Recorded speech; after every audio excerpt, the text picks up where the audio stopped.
Good morning. How are you all today? I want to talk a little bit about bugging out, and that's what we'll do.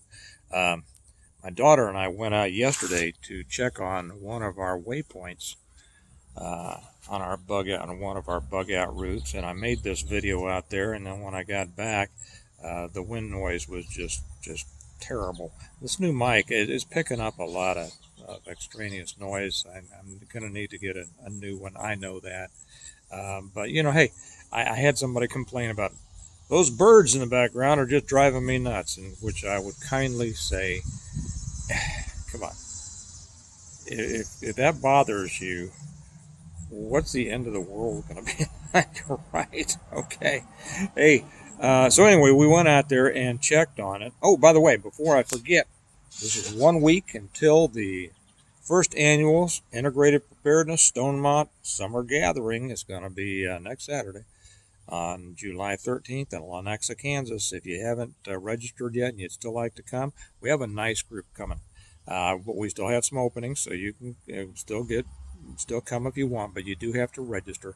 We just need to know how many people are coming. It doesn't cost anything, but I want to know how many people are coming for a couple of reasons. And all of that information is down in the information box.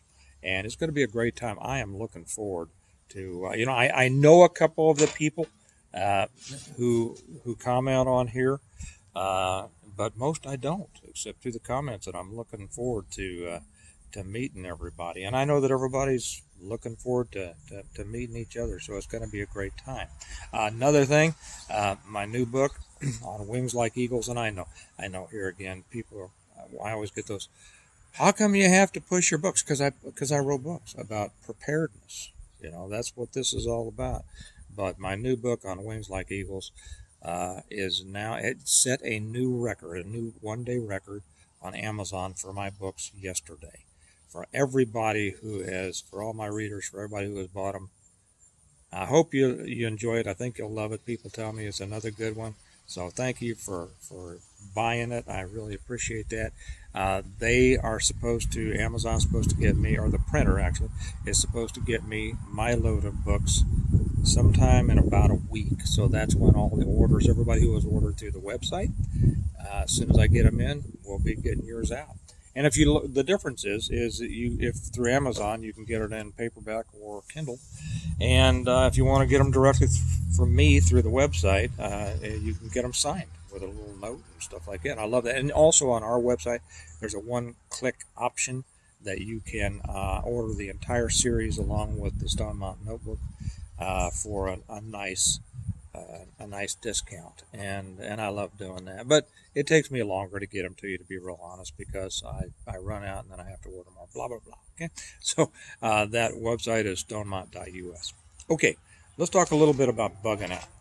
Uh, First off, let's throw out a couple of important things, and that is your bugging out should be your very last resort. I mean, I think everybody understands that, even though a lot of people spend a lot of time planning for talking about bugging out, and you should plan for it and you should talk about it, but realize it's not the thing that you do immediately. Okay, you want to understand the situation. Probably not going to get into a lot of that on this one, but don't jump right on. Oh, we got to go. I mean, unless you're out west and there's one of those forest fires coming your way, and then you better scoot, right? Here in Kansas, we don't deal with forest fires. We don't deal with hurricanes. We rarely deal with a tornado. I've lived here all my life, only seen one. I mean, when a tornado hits, yeah, it's all over. But it's really not something that you bug out from. It's something that you hunker down for. So we don't have a lot of things around here, natural disasters, for which we would need to bug out. It may be different in your area, so apply what makes sense to you and disregard the rest. However, there are always those things, and you should always be ready. Now, flooding is another thing we don't need to worry about. A lot of people in this area do, but not where I live. Um, but you should always be ready for the unforeseen. I mean, that's what we prepare for, right? We prepare for the things that we know might happen, and then we go beyond that and we say, okay, in addition to that, what could happen, and let's make some plans for that. It could be, we live in a very, well, the world is getting crazy, isn't it? And it's getting crazier by the day. We could be find ourselves in a little dust up with any number of people around the world. It could be a major country. It could be a terrorist organization. It could just be a bunch of wackos.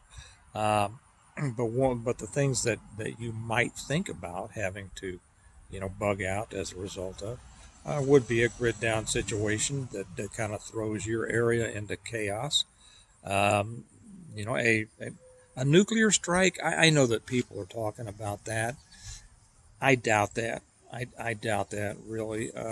If we lived on the coast, I might be a little bit more um, concerned about that. I mean, we live, within the area of Whiteman Air Force Base and a couple of other, targets around here, but I don't think that those things are going to be targeted because if we have a nuclear exchange, I think it's going to be more tactical than strategic, and by that I mean, somebody popping one and taking out Long Beach or New York or Boston Harbor, and saying, okay, we did it. Now you want to talk, or we can go full throttle. I really don't see that happening. I really don't. What I do uh, think is most likely to happen is, at least man-made, would be a cyber attack on the grid going down. And it could be like what's in my books. It could be a CME. It could be a general EMP, meaning they popped a nuke right up above the United States, and everything over the United States went down. And it, I think that's more easily done than most people understand. Um, or it could be, like I say, a cyber attack. It could be a physical attack, like they did out in California that time some days ago. In any case, the grid going down would precipitate, a mass confusion and chaos in your area. That means you might want to get out of there. Now, do you need to get out of there? There's so many things that go into, so many variables that go into that I can't answer that for you. I can answer it for me. So what might, before I get into the importance of what I'm really going to be talking about on this one, is your exit strategy and your exit routes and establishing waypoints on your way to your alternate locations. I don't call them bug out locations. I call them alternate locations, and I think that you should have more than one. Okay, so let me address that for just a second. Since we were out visiting one of our waypoints, what's a waypoint? A waypoint is points on the way toward your alternate location. Okay, we have alternate locations in several different directions. You can do them north, south, east, west. Ours really, when I thought about it, is more northwest, southwest, northeast, southeast. It doesn't matter. You pick the area where you think you need to go. It could be, do you have a lake house? Do you have a second home? Do you have a getaway in the mountains? Do you just have some land somewhere out in the woods? That's a good spot to start with. Do you have a relative that lives somewhere? And we can get really complicated and say, well, have something within 100 miles, have something within 200 miles, have something within 500 miles, have something on the other side of the mountains. Whatever, you make it as complicated as you think it needs to be, and as much as you think you can. So our destinations, you start with the destination, and then you say, okay, how long is it going to take me to get there? In ideal situations, if I have a vehicle, okay, it's going to be a lot quicker. What if, for whatever reason, you don't have a vehicle? It could be that regardless of all the tests that have happened, that a super CME happens, and the cars are also fried. Science tells us they don't think that's going to happen, but until it happens, who knows, right? Excuse me. I drink butter in my coffee, by the way. Do you? If you haven't, try it. Um, so having those destinations is important, and then knowing how you're going to get there. Like I say, if you have vehicles, now that is always the first line. We have 3 large SUVs. I love SUVs. You've heard me say that. I believe in SUVs because essentially they're a truck with an extended roof, so that I don't have to get out of there and walk in the rain or stop the truck and along the highway if I want something out of the back. I can yell to the people in the back, "Hey, pass me up," or "Do you have a this or whatever?" Okay. Also, you can live in it. You can sleep in them. You know. And I know if you have a truck with a camper on the back, you can sleep in that. But then whenever you need to get something, you need to stop, get out, go around and get in. And then if you have people riding back there, which, I mean, you shouldn't. It can be pretty dangerous. Um, well, they're not in direct communications unless you've got a reach through and a cutout to the cab. It's just SUVs just make more sense to me. Do whatever you want. Because I know it's almost impossible to price somebody's pickup truck away from them. That's all right. That's all right. You love your pickup. Good. I'm glad. I'm sure you do. I'm sure you like it as much as I like my Excursion and my Yukon. This is America. Be you. Um, assuming that I have all the vehicles, one is almost always stocked with everything that I would need. I mean, it's ready to go. It's got food. It's got water. It's got camping equipment. It's got all the survival equipment, axes, saws, everything. I'm about to add a battery operated chainsaw. They're just easier to use and to take with. Um, so one's always packed. The others could be very quickly, but they're daily drivers, and we don't drive around full of survival supplies and equipment, But you should have something staged, in your garage, in your shed, whatever it is, so that when you're ready to go, you tell your bunch of folks, all right, guys, we got to go.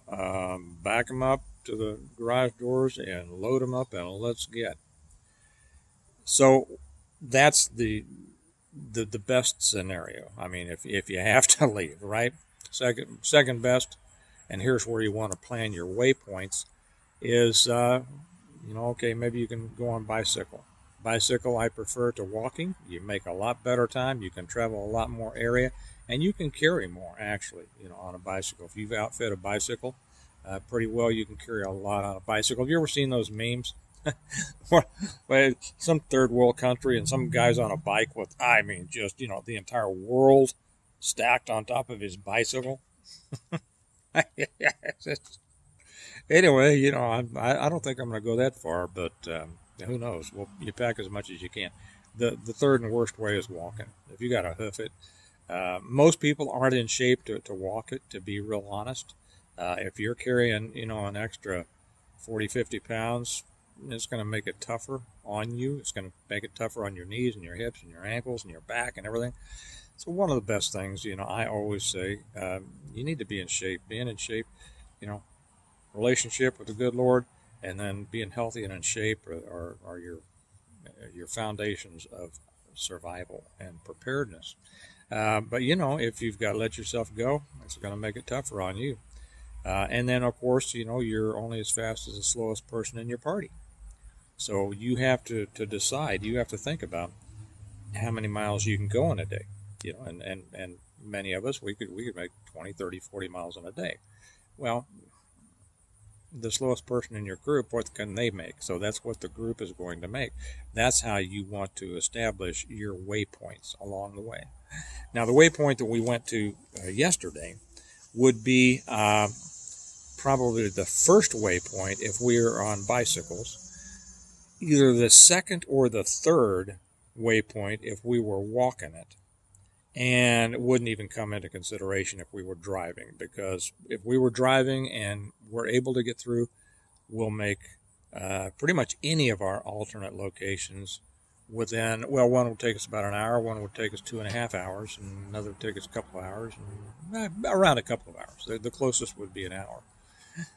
So, the waypoints, and you should have waypoints plotted out. Let me just say this, I suggest you have waypoints plotted out to each one of your alternate locations. Okay? And you should drive it. You should understand. In many cases, you could say that maybe one's on the other side of a large city. Well, you don't want to go through that large city, and so you want to know all of the options that you have, the alternate ways to that location, and you need to scout them. That's what we were doing out yesterday, and if possible, put you can cache supplies there just in case you're hoofing it. Um, I say cache because I'm not French. I don't say cache.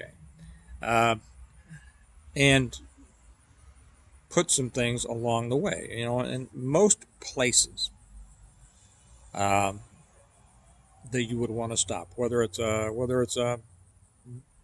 some kind of park, a state park, a county park, a city park, a national forest. I don't know, whatever. We'll have places that if you go out there and you spend a day just like you're relaxing, you could find a place that you could dig a shallow hole and stick in whatever you want to. You can put a bucket in there. You can put a foot locker, a plastic foot locker, nice and sealed. Everything's sealed up, and just leave it there. And check it every now and then. Check it every 6 months to a year. See if it's still there. Steve, is that what you were doing out at your waypoint yesterday? I can't tell you. But you do want to kind of keep up on these things. Drive the routes. See, so that you know. And I mean, you should always have maps, but you should know the routes to your destinations without maps. And that is if you're able to, stay on the roadways, on the highways and the secondary roads and things like that. You should have a pretty good idea. But once you get beyond the secondary highways, then it gets kind of dicey, doesn't it? And so you need some good maps with you. Wouldn't hurt to have some topos with you as well. But I'm not all that concerned with that because you can pretty much, if you know the area, you know the area. Let's say that. And now if your alternate location is at Uncle Fred's, and he lives up in Montana, and I don't drive to Montana very often, so I don't know. I don't know that, but I'm not really going to drive that far. We do have a couple. Well, let me put it this way. Yes, we do have potential alternate locations. 500 miles north, 1,200 miles northwest, 1,500 miles northwest, and then some down in the south. I won't talk about those. So have a good idea, but your immediate concern should be those ones. And why do you get out? The one determining factor on whether you should bug out is when you decide, not out of fear, but out of thinking, that staying where you are is more dangerous, potentially more dangerous, than leaving. That's when you need to go. Now, I said on yesterday's, I said, as preparedness-minded people, you should have a jump start on things. If all the electricity goes down and nothing's working, then you know what to check, right? Check your cell phone. Oh, my cell phone, it comes on, but I don't get any service. Okay, that would be an indicator, right? My car starts, okay, but there's no lights anywhere. Okay, well, the first thing that I'm going to do, no matter when it happens, I'm going to get in the car and I'm going to start driving and see how far I go until I find a place that has power. Now, if I'm driving 20 miles and there's still no power, that's very unusual. Then I'm coming back home and I'm telling the gang, saddle up, let's go. And then if everything works out well, hey, you had a good drill, right? But you didn't waste time. Now, the best time for it to happen would be, obviously, in the middle of the night, if you wake up. But I wake up all the time in the middle of the night. So, just the littlest thing. My antennas go, and if you wake up in the middle of the night and the whole world is dark out there, and what I would do, I would get in a car, and I would start driving, and I would see what I can see. I'd get on an interstate, and I would circle the city, and within about 20 minutes, I'd have a real good idea of the extent of it. Okay, all the time having your radio on, of course. You know, we don't have to. I don't talk about a lot of the obvious things. And then if I don't see anything, I come back home and I rouse the gang and I said, "Sorry to wake you up, but something's going on. Let's pack up the vehicles and scoot." And the reason that I say it'd be better in the middle of the night, because most people waking up in the middle of the night and their power's not on, they're not going to be thinking about this. They're going to go, "Oh man, I hope they have it fixed by the time I have to wake up and take a shower to go to work." Okay, so the highways are not going to be jam packed. If it happens during the daytime, you're gonna have a lot of people away from home, okay, trying to get home, confused, chaos. They can't reach their loved ones on the phone. They're becoming concerned. People start to melt down, when they're confused or feared or are afraid, and that's just more to deal with. And during the daytime, now during the night, I'd hop on the highway and I'd scoot, and if the vehicles were working, and if during the daytime, I would stay off of the highways. There's just too much of the major highways. There's just too many things that can happen. Wrecks that back you up, all that. I take all side roads, and that's where coming, knowing your area is very important. So that's basically it about waypoints. Know where they are, check them every now and then. Know how to get there a variety of ways, and kind of figure out in your own mind what's the trigger that makes you decide it's time to go. I think that's more important than most things. I left out one thing, and that is pray. Okay, when you figure it out, then something's wrong. You take a moment and you say, "Lord, looks like we've got a problem. Please be with us. Please guide us. Please protect us, and show us what we should do." And I'll tell you, if you're a believer, you know the importance of that. If you're not, you can't believe the difference they can make. Okay. Well, anyway, I hope you all have your alternate locations, or you can call it bug out location if you want. I hope you know many ways to get there. I hope that you have set out your waypoints in case you can't get there in one leap, so that you know the best and the safest places to stay along the way. And if you haven't, that'd be a good exercise for you to do right now. And I would suggest ours are about walking, and then that's the way I figure them, walking. Ours are about 5 to 10 miles apart, because something may happen. You may say, "Well, we're all in good shape." We can make the 10 miles easy, even carrying our stuff, which we're not used to, but we'll gut it out, right? But then somebody sprains an ankle. Okay, these things happen, and so have spots along the way.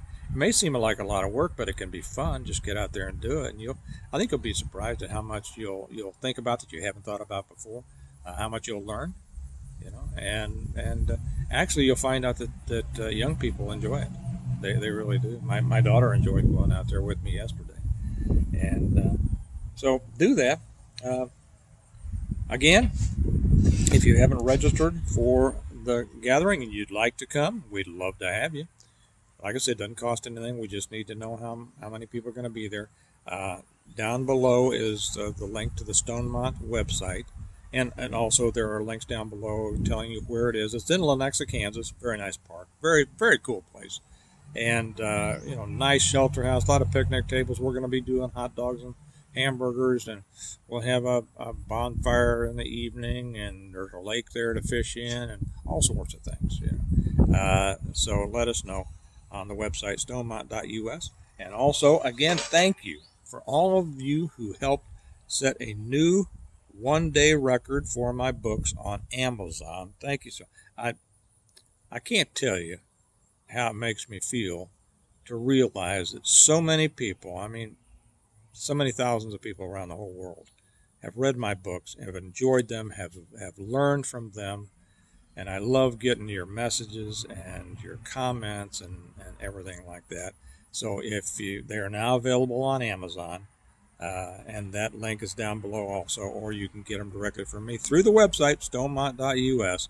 Then I get to sign them for you. It'll take, it usually takes a couple of weeks to get them from me, or sometimes longer if I run out, but I do my best. Okay, you all have a good day. Remember that we prepare well today in order to live well tomorrow, because you're only going to live as well tomorrow as you prepare to. And you all have a good day, and I'll talk to you later. Bye-bye.